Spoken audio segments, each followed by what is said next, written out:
ناظرین، ہزارہ کے مظلوم تڑپ رہے ہیں، سسک رہے ہیں، بلک رہے ہیں، اپنے زخموں پر مرہم رکھنے کے لیے ملک کے چیف ایگزیکٹو کو پکار رہے ہیں۔ وہ وزیر اعظم کے سامنے اپنا مقدمہ رکھنا چاہتے ہیں، اپنا دکھ، اپنا درد بانٹنا چاہتے ہیں۔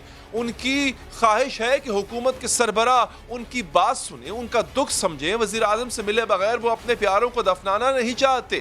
کوئی اپنے بھائی کی لاش رکھ کر بیٹھا ہے، کسی کے باپ کی میت اس کے سامنے 4 دن سے سڑک پر پڑی ہے۔ کوئی اپنے جگر کے ٹکڑے کو دفنانے سے پہلے عمران خان کے گلے لگ کر رونا چاہتا ہوگا، لیکن مچ کے المناک سانحے کو 4 دن گزرنے کے باوجود ان کی بات پر کان نہیں دھرا جا رہا۔ وزیر آ رہے ہیں، مشیر آ رہے ہیں، حتیٰ کہ 4 دن غائب رہنے والے وزیر اعلیٰ بلوچستان نے بھی ہزارہ برادری سے تعزیت کر لی ہے، لیکن ہزارہ کے لوگ کسی کی بات پر یقین کرنے کے لیے تیار نہیں۔ ان کا بس یہی مطالبہ ہے کہ وزیر اعظم آئیں، خود آئیں تو وہ شہداء کو دفنائیں گے۔ مظلوم خواتین کی باتیں سن کر کلیجہ کا عمران خان مچ میں 2 اور 3 جنوری کی درمیانی رات مسلح افراد نے 10 کارکنوں کو قتل کر دیا تھا۔ لرزہ خیز واقعے کے بعد شہداء کے لواحقین اور ہزارہ برادری اپنے پیاروں کی میتوں کے ساتھ 4 دن سے دھرنا دیے بیٹھے۔ دھرنے کے شرکاء وزیر اعظم سے ملاقات کے بغیر احتجاج ختم کرنے پر تیار نہیں ہیں، جبکہ وزیر اعظم بھی فوری طور پر کوئٹہ نہ آنے پر بضد ہیں۔ البتہ آج وزیر اعظم نے ہزارہ برادری سے جلد ملاقات کی یقین دہانی کروائی ہے اور اپیل کی ہے کہ برائے مہربانی اپنے پیاروں کی تدفین کریں تاکہ ان کی روح کو سکون مل سکے۔ وہ جلد ہی ذاتی طور پر تعزیت کے لیے آئیں گے اور اپنی عوام کے اعتماد کو ٹھیس نہیں پہنچائیں گے، لیکن وزیر اعظم سے ملے بغیر شہداء کے ورثاء تدفین کے لیے تیار نہیں ہیں۔ وزیر اعلیٰ بلوچستان کا طرز عمل بھی سوالیہ نشان ہے۔ المناک واقعے کے بعد بھی 3 دن تک وزیر اعلیٰ بلوچستان دبئی میں چھٹیاں مناتے رہے اور 4 دن بعد آج انہوں نے ضروری سمجھا کہ پاکستان واپس آ کر ہزارہ کی مظلوم برادری سے تعزیت کر لی جائے۔ اگر عمران خان صاحب کے آنے سے یہاں مسئلے حل ہوتے ہیں تو عمران خان صاحب 2 منٹ نہیں لگائیں گے ادھر آنے کے، لیکن میں وہی کہوں گا، وہ آ کے ہم سے کیا کہیں گے؟ وہ بولیں گے جی آپ کی صوبائی حکومت بیٹھی ہے، آپ ان سے مسئلہ حل کرائیں، آپ کی بلوچستان میں ترقی نہیں ہے، ان سے حل کرائیں، تحفظ کا مسئلہ ہے، ان سے حل کرائیں، پولیس کا مسئلہ ہے، ان سے حل کرائیں۔ میں آپ کو کیا دے سکتا ہوں؟ ہاں، میں آپ کو زیادہ سے زیادہ آپ مجھ سے کوئی بہت بڑا کام اس شہر کے لیے، اس کے لیے مانگ سکتے ہیں، میں آپ کو دے سکتا ہوں۔ ایک طرف حکومت مظاہرین کو منانے کی کوشش کر رہی ہے تو دوسری جانب حکومتی نمائندے کے متنازع بیانات صورتحال میں مزید بگاڑ کا باعث بن رہے ہیں۔ گزشتہ رات وفاقی حکومت کی جانب سے زلفی بخاری اور علی زیدی کو کوئٹہ بھیجا گیا تاکہ وہ دھرنے کے شرکاء اور شہداء کے لواحقین سے بات کر کے ان کو دلاسا دے سکیں، لیکن انہوں نے ایسی بات کر دی جس سے صورتحال بگڑنے کا خدشہ پیدا ہو گیا۔ ملاقات کے دوران زلفی بخاری کے مظاہرین سے فائدے کی ضمانت مانگنے کے بیان نے حکومت کی سنجیدگی پر سوالیہ نشان لگا دیا۔ آپ کیا فائدہ دیں گے کہ وہ آئیں گے اور نہیں؟ آپ کیا ذمہ داری لیں گے کہ آئیں گے کہ آنے سے یہ فائدہ ہوگا؟ آپ پروبیبلٹی پہ کھیلتے ہیں؟ نہیں، دیکھیں ہم یہ کہتے ہیں کہ اگر وہ آ جائیں یہاں کم از کم شہداء کے لواحقین کو تسلیم تو ملے گی۔ کل خدا نہ خواستہ کہیں اور پاکستان کچھ ہوگا، وہ کہیں گے ہم ایسا چاہتے ہیں، ہم ایسا نہیں چاہتے ہیں، ہم ایسا چاہتے ہیں، ہمیں بات روکیں گی نہیں۔ کل کوئی شہید ہوگا، وہ کہے گا کہ ہم ایسا چاہتے ہیں، ہم ایسا نہیں چاہتے۔ ریاست کے مظلوم شہری حکومت کے سربراہ کے سامنے اپنا مقدمہ رکھنا چاہتے ہیں، لیکن سوال یہ ہے کہ ان کے اس مطالبے پر فوری عمل کیوں نہیں کیا جا رہا؟ حالانکہ ماضی میں جب بھی ایسی صورتحال ہوتی تھی تب عمران خان وزیر اعظم نواز شریف کو تنقید کا نشانہ بناتے تھے۔ 2017 میں کوئٹہ اور پارا چنار میں دہشت گردی کے واقعات پر جب اس وقت کے وزیر اعظم نواز شریف نے وہاں جانے کی بجائے بہاولپور کا دورہ کیا تو عمران خان نے اپنی ٹویٹ میں کہا تھا کہ کیا نواز شریف بلوچستان اور فاٹا کے وزیر اعظم نہیں؟ پیپلز پارٹی کے دور میں بھی جب ہزارہ برادری دہشت گردی کا نشانہ بنی تھی تب بھی عمران خان حکومت کو کڑی تنقید کا نشانہ بنایا کرتے تھے، حالانکہ تب تو اس وقت کے وزیر اعظم راجہ پرویز اشرف تمام مصروفیات چھوڑ کر ہنگامی دور پر کوئٹہ پہنچ گئے تھے اور خود جا کر ہزارہ والوں سے تعزیت کی تھی۔ آصف زرداری ذمہ دار ہے اس کا، وہ کیا کر رہا ہے؟ وہ کیوں پاور میں بیٹھا ہوا ہے؟ وہ کتنی دفعہ وہ بلوچستان آیا ہے؟ وہ کیا کر رہا ہے؟ یعنی کیوں نہیں وہ آتا اس وقت لوگوں کے جو جن سے تکلیف دیکھے، جو بیچارے لاشیں لے کے بیٹھے ہوئے لوگ۔ 2018 میں بھی ہزارہ برادری نے یہ پیدر پے دہشت گردی کے واقعات کے بعد کوئٹہ میں بھوک ہڑتال کیمپ لگا لیا تھا، تو تب army chief general Qamar Javed Bajwa خود ان کے زخموں پر مرہم رکھنے گئے تھے۔ صرف پاکستان ہی نہیں بلکہ ایسے دردناک سانحات پر حکمراں متاثرین کے مطالبات کا انتظار نہیں کرتے بلکہ خود آگے بڑھ کر مظلوموں کو گلے لگاتے ہیں۔ نیوزی لینڈ میں 2019 میں جب کرائسٹ چرچ کی مسجد پر حملہ ہوا تھا، تب نیوزی لینڈ کی وزیر اعظم جسنڈا آرڈن مسلم متاثرین کی داد رسی کے لیے خود پہنچی تھی۔ ان کے اس عمل کی پوری دنیا میں تعریف ہوئی۔ جنوری 2018 میں کینیڈا کے شہر کیوبک کی مسجد میں حملے میں 6 مسلمان شہید ہوئے۔ اس مشکل وقت پر کینیڈین وزیر اعظم جسٹن ٹروڈو نے جس طرح مسلم کمیونٹی کا ساتھ دیا تھا وہ بھی قابل تعریف تھا۔ اگست 2010 میں چلی میں حادثے کے نتیجے میں ایک کان سے نکلنے کا راستہ بند ہو گیا اور 33 کانکن 69 دن تک زیر زمین پھنسے رہے۔ طویل اور صبر آزما ڈرلنگ کے بعد 13 اکتوبر کو ان تمام کانکنوں کو بحفاظت نکال لیا گیا، بازیاب کرا لیا گیا، اور دلچسپ بات یہ تھی کہ ریسکیو کے پورے عمل کے دوران چلی کے صدر وہاں پر خود موجود رہے تھے۔ صرف دہشت گردی اور حادثات ہی نہیں بلکہ قومی مقاصد میں ناکامی پر بھی سربراہ مملکت اپنی ٹیم کو حوصلہ دیا کرتے۔ جب سپتمبر 2019 میں بھارت کا چاند پر پہنچنے والا مشن چندریان ناکام ہوا تھا، تب بھارتی خلائی ادارے اسرو کے سربراہ رو پڑے تھے۔ تب بھارتی وزیر اعظم نریندر مودی نے انہیں گلے لگایا تھا، تھپکی دی تھی، نئے جذبے کی امید دلائی تھی۔ ہزارہ برادری کا المیہ ناکامی اس کے دکھ سے کہیں بڑا ہے۔ ان کے پیاروں کی لاشیں کھلے آسمان کے نیچے پڑی ہیں۔ ان مظلوموں کا وزیر اعظم کے دورے کا مطالبہ جائز ہے، لیکن نہ جانے وزیر اعظم کی ایسی کون سی مصروفیت ہے جو ان سے ایک چھوٹی سی ملاقات میں رکاوٹ بن رہی ہے۔ وزیر اعظم کے اس طرز عمل پر اپوزیشن کو بھی تنقید کا موقع مل گیا۔ مسلم لیگ نواز کی رہنما مریم نواز نے ہزارہ برادری کو مخاطب کر کے کہا ہے کہ آپ ایک بے حس اور پتھر دل انسان کا انتظار نہ کریں۔ میری آپ سے اپیل ہے کہ اپنے پیاروں کی میتیں اللہ کے حوالے کر کے سپرد خاک کر دیں۔ ہزارہ برادری کے جائز مطالبے کو کیوں نظر انداز کیا جا رہا ہے؟ یہی سوال پوچھتے ہیں پی ٹی آئی رہنما صداقت علی عباسی، اور اس دھرنے میں موجود ہماری ایک ہزارہ بہن، ہماری بیٹی موجود ہیں، ان کا نام ہے طاہرہ علی۔ طاہرہ بیٹا آپ کا بھی شکریہ۔ پہلے تو مجھے طاہرہ آپ بتائیں، جو وزیر اعلیٰ آ چکے ہیں، وزیر داخلہ آ چکے ہیں، کل مشیران بھی آئے تھے، وزراء بھی آئے تھے، کیا ان کی آمد سے آپ مطمئن نہیں ہیں؟ جی سر، ہمیں وزیر اعظم خود سے بات کرنی ہے کیونکہ ہمارا مطالبہ یہی کہ ہمیں عمران خان سے انصاف چاہیے۔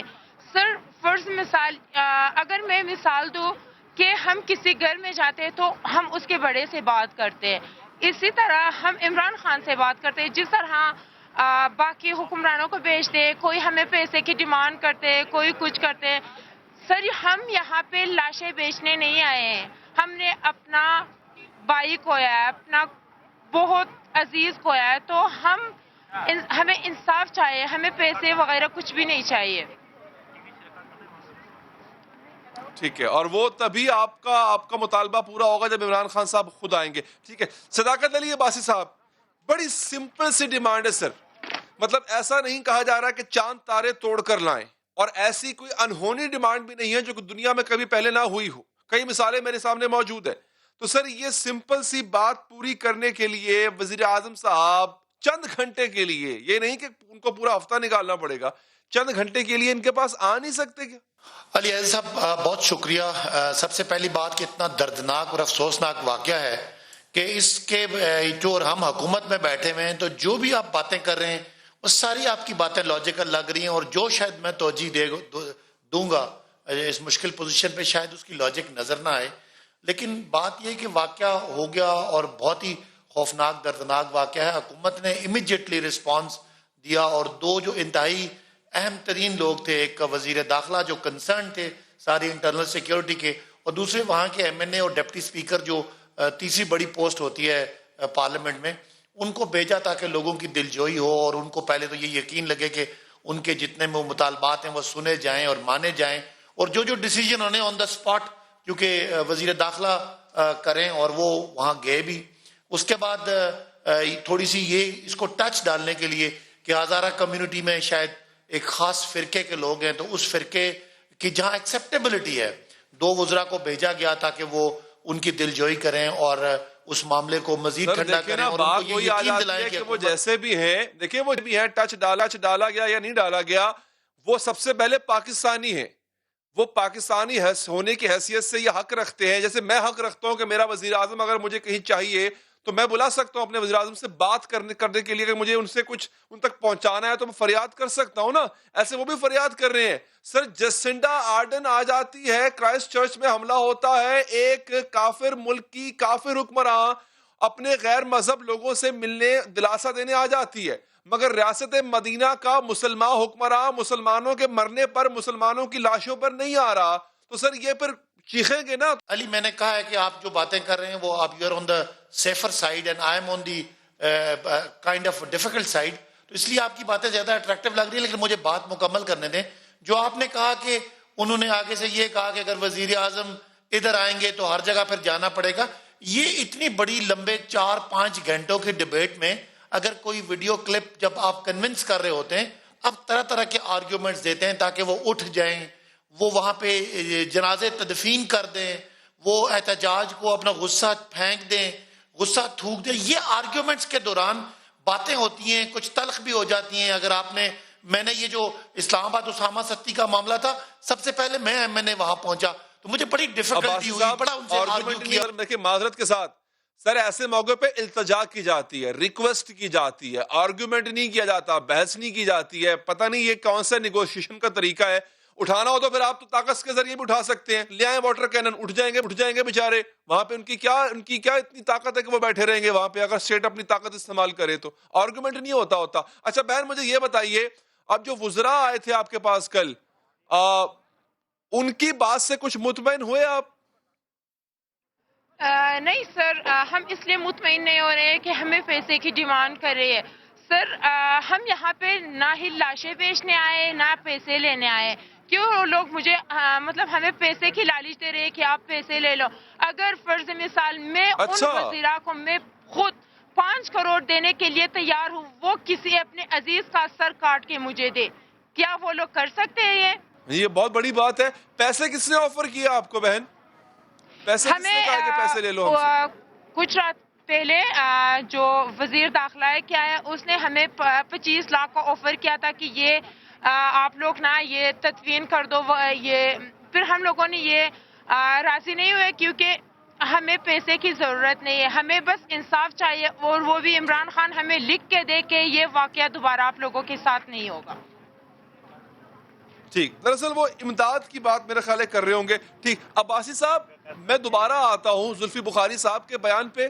علی زیدی صاحب تو وہاں پر تھے ہی صحیح. مجھے یہ بتائیے گا کہ آپ کو نہیں لگتا موقع پہ آپ خود کہہ رہے آرگومنٹ میں یہ سب کچھ ہو جاتا ہے؟ نہیں سر، معاملہ فہم لوگوں کو بھیجا جاتا ہے، اور جب ان کو بھیجا جاتا ہے تو ان کو بتایا جاتا ہے کہ آپ نے کیا بات کرنی ہے کیا بات نہیں کرنی ہے. وہ غصے میں ہے، وہ تکلیف میں ہے، وہ سخت بات کریں گے، آپ نے برداشت بھی کرنی ہے. تو سر یہ بہتر نہ ہوتا اگر آپ یا معاملہ فہم لوگوں کو بھیجتے یا کم سے کم ان کو بریف کر کے بھیجتے؟ علی دیکھیں میں دوبارہ سے کہوں گا، ریپیٹ کروں گا، چونکہ آپ اس وقت مظلوموں کی سائٹ پہ بول رہے ہیں اس لیے آپ کا ہر جملہ ٹھیک اور شاید میرا جملہ مشکل لگ رہا ہے. لیکن میں نے کہا جب آپ 7-8 گھنٹے آرگیو کرتے ہیں میرے بھائی، تو اس میں 10 سیکنڈ میں 15 سیکنڈ میں کوئی اگر آپ کے منہ سے سخت بات نکلتی ہے، اس سے پہلے ہو سکتا ہے زلفی بخاری نے کتنی ان سے معافیاں بھی مانگی ہوں گی، کتنا ان کی منتیں بھی کی ہوں گی. تو یہ پورے ڈیبیٹ میں سے ایک جملہ نکال کے اگر چلا دیں گے آپ اور میں، تو میرا نہیں خیال کہ یہ فیئر ہوتا ہے اس بندے کے ساتھ کہ جو لوگ مظاہرین جو اپنی لاشیں رکھ کے بیٹھے ہیں ان سے آرگیو کرنا، ان سے بحث کرنا، ان سے ڈائیلاگ کرنا، مذاکرات کرنا بہت مشکل کام ہے. میں اس سے گزرا ہوں، اس لیے بتا رہا ہوں کہ میرا نہیں خیال کہ زلفی بخاری صاحب نے کوئی غلط بات کر دیا. ہو سکتا ہے اس جملے کا مطلب غلط نکلتا ہو، لیکن آئی ڈونٹ تھنک کہ کسی طرح سے بھی ان کو دبانا، ان کو پریشرائز کرنا یا ان کی دلجوئی نہ کرنا آبجیکٹو ہو سکتا ہے. آؤٹ آف کانٹیکسٹ باتیں آ جاتی ہیں، سنائی جاتی ہیں، تو میں نہیں سمجھتا کہ اس میں کہیں کسی جگہ پہ بھی آپ اس وقت اس کو یہ کریں ہاں کہ وہ کیا طریقہ ہو کہ وہ لوگ اپنے تدفین کریں جو ایک تکلیف دے آپٹکس آ رہے ہیں، وہاں سے تصویریں آ رہی ہیں، وہاں سے جو ویژولز آ رہے ہیں دل کو آ کے لگتے ہیں، اس کو ٹھیک کرنے کے لیے بڑا واضح ہے. میری بات سنیں بھائی صاحب طریقہ بڑا واضح ہے. پرائم منسٹر صاحب وہاں پہ جائیں, ان سے بات کریں. وہ کہہ رہے ہیں جناب ہمیں یقین دہانی کرائیں, بات ختم ہو جائے گی. اور یہی پرائم منسٹر تھے سر, ابھی لوگ ٹویٹس ان کے پرانے کلپس شیئر کر رہے ہیں سوشل میڈیا پہ, یہی پرائم منسٹر تھے جب 2013 میں دھماکہ ہوا, 80 کے لوگ شہید ہوئے, 80,000 شہید ہوئے تھے. تب پرائم منسٹر صاحب نے ٹویٹ کیا تھا کہ ویئر از اسٹیٹ. پھر وہ خود پر گئے, کوئٹہ گئے, جا کے انہوں نے احتجاج میں شرکت کی اور کہا کہ زرداری صاحب اس کے ذمہ دار ہیں. زرداری صاحب چونکہ ہیڈ آف اسٹیٹ ہے, ان کو استعفیٰ دینا چاہیے. تو سر یہ سب کچھ تو پھر آج آپ پہ بھی لاگو ہو جاتا ہے. علی میں ابھی کہہ رہا ہوں علی کہ عمران خان صاحب کو جانا چاہیے, اور جو ہی کلیئرنس ملے گی وہ پہلے جائیں گے. لیکن کیا ریاست نے ذمہ داری کا ثبوت دیا؟ کیا ریاست نے موسٹ جو ریلیونٹ لوگ ہیں جو انتہائی اس معاملے کو حل کر سکتے ہیں ان لوگوں کو بھیجا؟ ان کے دکھ اور تکلیف کا ازالہ ٹاپ لیول سے ہوا. ہاں اگر میں یہ دوبارہ سے کہہ رہا ہوں کہ ان کی ہر بات کا احترام ہے, تکلیف کا ادراک ہے, لیکن یہ ایک روش میرا خیال ہے کہ ہم آئندہ کے لیے غلط نہ سیٹ کر دیں. کہیں احترام کے ساتھ اور احتیاط کے ساتھ میں بات کر رہا ہوں کہ میری بات سے بھی غلط مطلب نہ نکل جائے کہ ہم کل اگر یہ کوئی اور کرتا ہے تو یہ جو ہمارے شہید جو لوگ ہوئے ان کے ساتھ شاید میں سمجھتا ہوں انصاف نہیں ہے. میرے ساتھ اس روش کی پریشانی ہے کہ ہمیں ہر تیسرے قتل کے لواحقین کے پاس نہ جانا پڑ جائے. عباسی صاحب آپ کو یہ روش پریشان نہیں کرتی کہ پچھلے 15-20 سالوں میں آئے دن ان کے بندے مر رہے ہوتے ہیں؟ یہ بھی تو روش کسی نے ڈالی ہے نا سر. اس روش کی پریشانی کیوں نہیں ہو رہی ہے؟ اچھا خیر بہن طاہرہ بیٹا, ابھی جو بات کر رہے ہیں ہمارے حکمران جماعت کے یہاں پہ نمائندے, وہ کہہ رہے ہیں جی آپ غلط روش ڈال رہے ہیں. سر ہم کیا غلط رویش ڈال رہے ہیں؟ عمران خان نے ہمیں خود وعدہ دیا تھا کہ میں ریاستی مدینہ لاؤں گی. جس چوری سے ہم پیاز بھی نہیں کاٹ سکتے اس چوری سے ہمارے جوانوں کا گلا کاٹ دیا گیا. عمران خان کو آنا چاہیے, وہ ہمارے غم میں شریک ہو جائے, اسے ہمارے درد کو محسوس کرنا چاہیے کہ ہم کس درد سے گزرے. یہ کہاں ہے ریاستی مدینہ؟ وعدے تو بہت کرتے تھے کہ میں ریاستی مدینہ لے کے آؤں گے, کدھر ہے؟ ہم نے کون سا عمران خان سے ریاست ہاؤس مانگا ہے, یا ہم نے عمران خان کو کہا کہ پوری زندگی ہمارے ساتھ رہے؟ ہم نے بس عمران خان سے یہ کہا ہے کہ آ کے نا ہماری ڈیمانڈ پورا کر دو.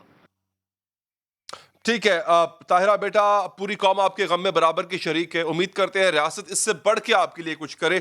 آپ کا بھی عباسی صاحب بہت بہت شکریہ. ایک وقفہ لیں گے اور وقفے کے بعد ہم محمد علی درانی صاحب سے پوچھیں گے کہ وہ جو لوگوں کو جا کر مل رہے ہیں, کبھی اپوزیشن سے ملتے ہیں, کبھی حکومت کی بات کرتے ہیں کہ جی میں حکومت کا مینڈیٹ لے کر آیا ہوں, ان کو اون تو کوئی کر نہیں رہا, تو وہ کس کے کہنے پر ایسی ملاقاتیں کر رہے ہیں, پوچھیں گے اس وقفے کے بعد.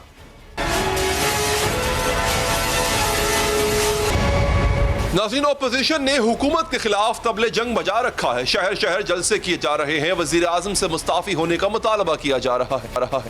آج اپوزیشن اتحاد کے سربراہ مولانا فضل الرحمان نے بنو میں جلسے سے خطاب کیا اور حکومت سے وفاداری کو غداری قرار دیا. اگر کوئی بڑے سے بڑی طاقت بھی یہ سمجھتی ہے کہ عمران خان کو حکومت کرنی چاہیے, میں ان قوتوں کو بھی کہہ دینا چاہتا ہوں کہ عمران کی یہ گاندھی کی ہے, تب بھی تم مجرم ہو. اگر عمران کی حکومت کی پشت پناہی کر رہے ہو تب بھی تم. اپوزیشن نے جب سے حکومت کے خلاف تحریک کا اعلان کیا, سیاست کے میدان میں ہلچل ہے. مولانا کا آج کا بیان واضح کر رہا ہے کہ اپوزیشن حکومت سے مذاکرات کا کوئی ارادہ نہیں رکھتی. اپوزیشن اتحاد وزیر اعظم کا استعفیٰ مانگتے اپنے استعفے دینے کا اعلان کر چکا ہے. سینٹ انتخابات سے قبل وہ استعفے پیش کرنے کا ارادہ کر چکا تھا. اس دوران سیاست میں ایک کردار کی پراسرار آمد ہوتی ہے. وہ کردار ہے محمد علی درانی, جو حکومت کی اتحادی جماعتوں میں شامل ایک جماعت مسلم لیگ فنکشنل کے سیکرٹری جنرل ہے. وہ ایک دن اچانک شہباز شریف سے ملاقات کے لیے جیل پہنچ جاتے ہیں اور کہا کہ اسمبلیوں سے استعفے دینے سے جمہوری نظام کو نقصان پہنچے گا. علی درانی کی شہباز شریف سے ملاقات کے بعد سیاست میں ایک بار پھر خفیہ مذاکرات اور بیک ڈور رابطوں کی باتیں ہونے لگی. حکومت کے ہی اہم وزیر فواد چودھری نے اس ملاقات کو معنی خیز قرار دی. محمد علی درانی کی شہباز شریف سے ملاقات کے بعد یہ خبریں بھی آئیں کہ اپوزیشن اتحاد کے سربراہ مولانا فضل الرحمان نے اس ملاقات پر اعتراض کیا.